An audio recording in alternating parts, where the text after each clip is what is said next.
Hello, everybody. Today in this video, I'd like to talk to you about self-esteem. And as I was preparing for this video, I was thinking about some of the kids I've met through the years who have this innate sense of self-confidence and how lovely that is. Reminds me of a story of a fourth grade class where the teacher made an assignment. She wanted everybody to draw a picture of somebody that was important to them. And she was walking around the classroom and stopped at this little girl's desk and said, "What are you drawing?" And the little girl was coloring away and said, "I'm drawing a picture of God." And the teacher said, "Well, honey, nobody knows what God looks like." And the little girl looked at her and said, "Well, now they will." You know, it's so lovely to see people and little ones with self-confidence. But the pursuit of high self-esteem has become a virtual religion. Our culture has become so competitive that we need to feel special and above average just to feel okay. What seems to be true in our lives is that no matter how hard we try, no matter how successful we are, no matter how good a parent, teacher, spouse, it's never enough for some of us. There is always somebody richer, thinner, smarter, more powerful. Someone who makes us feel small in comparison. Failure of any kind is unacceptable. But instead of endlessly chasing self-esteem as if it were the pot of gold at the end of the rainbow, I want to talk to you about self-respect. Self-respect means that we are less motivated to please others in order to get their approval, and more motivated to live a life of authenticity and personal integrity, despite whatever anyone thinks about us. You know, the word esteem is tricky.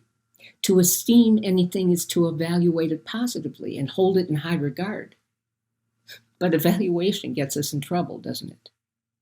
While we sometimes win, we sometimes lose. But to respect something is to accept it. Self-respect means that we learn to accept our limitations. You know, many things occur in life that we can't change. But haven't we been encouraged to change the things we can, accept the things we cannot change, and know the difference between the two? Self-esteem is often based on comparisons with others, but in contrast, self-respect is not based on positive judgments or evaluations. It's a way of relating to ourselves.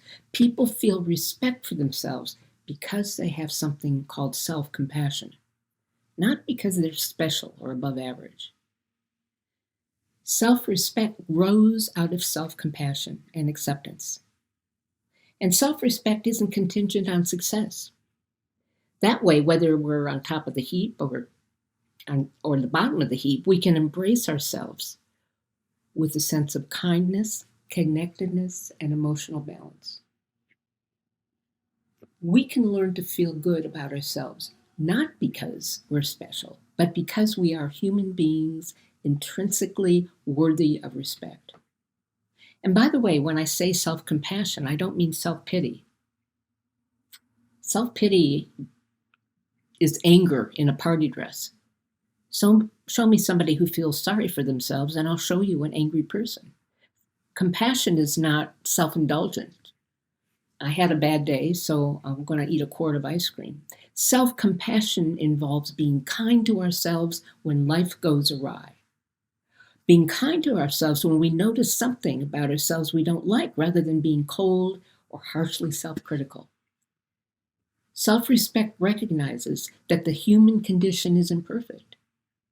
So instead of isolating, we feel connected to others when we fail or suffer, and we also feel compassion for them. It involves non-judgmental acceptance of painful emotions sometimes as they arise in the present moment, rather than suppressing our fear, or else making it into an exaggerated personal soap opera. Our birthright is to see ourselves and our situations with kindness. And I'd like to end here with an affirmation. And it goes like this. Sometimes I feel tyrannized by my critical inner voice. Dumb, they rage, stupid, incompetent. They are merciless when I make even the smallest mistake, slicing away at my sense of self. Today, I will be gentle with myself. I will contemplate the meaning of what it means to heal. Healing means that today is exactly as it should be. It means that I already possess everything I need to be sane, healthy, and whole. Now I have a decision to make.